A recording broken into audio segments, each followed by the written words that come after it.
여러분 안녕하십니까? 이어서 춘천에서 전해드립니다. 오늘 도내에서는 미국에서 입국한 춘천 60대 1명과 원주 의료기기 업체 관련 코로나19 확진자 5명이 발생했습니다. 강원도에 따르면 미국을 방문했다 춘천으로 돌아온 이 60대는 자택 외 다른 곳으로 이동하지는 않은 것으로 조사됐습니다. 원주에서는 의료기기 판매업체 관련 확진자와 접촉한 30대 등 5명이 확진 판정을 받아 도내 누적 환자는 325명으로 늘었습니다. 다행히 확진자가 다녀간 원주의 한 고등학교는 학생과 교직원 700여 명을 전수 검사한 결과 모두 음성으로 확인됐습니다. 개편된 사회적 거리두기 1단계 이상의 격상을 막기 위해 강원도가 내일부터 중점 관리시설을 대상으로 방역수칙 특별 점검에 나섭니다. 특히 원주 지역의 경우 행정기관의 코로나19 방역 대응과 운영 전반에 대해서도 점검할 계획입니다. 강원도는 150제곱미터 이상의 식당과 카페의 경우 테이블 간 1m 거리두기나 뛰어앉기 등 시설별 방역수칙 이행 실태를 집중 점검하고 미준수 사항에 대해서는 과태료를 물릴 방침입니다. 춘천 캠프페이지 반환 부지의 토양오염에 대한 재검증 조사 범위를 놓고 시민단체와 춘천시, 국방부 간의 의견 차이가 좁혀지지 않고 있습니다. 캠프페이지 토양오염 배상 범시민대책위원회는 오늘 기자회견을 열고 국방부가 검증단 조사 범위를 토양오염이 확인된 지역에 한해 조사하자는 방안에 반대한다며 검증단 활동 범위에 제한이 있어서는 안 된다고 강조했습니다. 한편 국방부와 환경부, 춘천시, 범시민대책위는 캠프페이지 반환부지에서 최근 폐아스콘과 폐기름통이 잇따라 발견되자 외부 전문가 9명으로 민간 검증단을 구성하기로 합의한 상태입니다. 접경 지역에서 아프리카 돼지열병에 감염된 야생멧돼지 폐사체가 잇따라 발견되자 강원도가 야생멧돼지 소멸화에 나섭니다.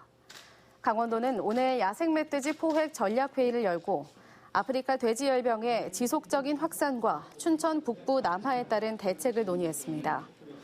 이와 함께 내일부터 20일까지 엽사 4,000명을 공개 모집해 멧돼지는 무제한, 고라니는 10,000마리를 목표로 포획하기로 하고 포획 포상금은 전국 최고 수준인 멧돼지 한 마리에 50만 원, 고라니 10만 원으로 정했습니다. 강원도가 추진한 건축 교통 분야 민간 보조 사업이 대부분 미흡 평가를 받은 것으로 나타났습니다. 도의회 경제건설위원회가 강원도 건설교통국을 대상으로 한 오늘 행정사무감사에서 지난해 진행한 9개의 민간 보조 사업 가운데 강원 건축 문화재 지원을 제외한 8개 사업이 강원도 평가에서 모두 미흡 판정을 받았습니다. 이들 사업은 대부분 교통안전 문화운동 전개 사업으로 올해도 모두 지원 대상에 포함되면서 지난해에 이어 1억 원이 넘는 예산이 지원됐습니다. 다음은 연말 어려운 이웃들을 위해 춘천 문화방송이 마련한 사랑의 쌀 나누기에 참여하신 분들입니다. 오형관님 5만 원, 미래산부인과에서 100만 원, 춘천 화천 한의사회에서 50만 원, 황태마을 안영숙 대표 20만 원, 김준영님 10만 원, 최희단님 5,270원, 동춘천 농협에서 쌀 10kg 10포대, 기업은행 춘천지점에서 쌀 20kg 10포대를 보내주셨습니다. 따뜻한 정성을 보내주신 분들께 감사드립니다. 강원도 일반 국도에 설치된 도로 조명이 크게 부족한 것으로 나타났습니다. 소병훈 국회의원이 국토교통부에서 받은 자료에 따르면 전국 일반 국도 중 조명 설치 구간은 23%에 달하고 있으나 강원도가 위임 관리하는 국도의 조명 설치는 7.5%에 불과했습니다.